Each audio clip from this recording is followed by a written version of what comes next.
Come along with me as I pack and prepare for a video course production shoot tomorrow. Here I have 2 video lights and soft boxes. This bag contains all of the tripods. There's a phone tripod, the camera tripod, 2 tripods for the 2 video lights. This is the gray seamless paper that we're going to be using for the background. This is the backdrop stand for that video paper. This is my super amazing organized Cydio crate, and it contains all of my lighting that I bring to every photo shoot. So I don't unpack it, I just leave everything in there. So I have some microphones, have another microphone here, I have some lighting, I have some clamps, I have extra confetti just in case we need that. Of course, my brand new production binder with notes inside.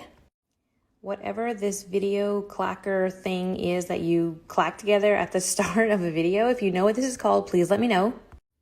All of this stays in my camera bag, but I am charging my camera batteries and I cleared out my cards and charging station for all the things.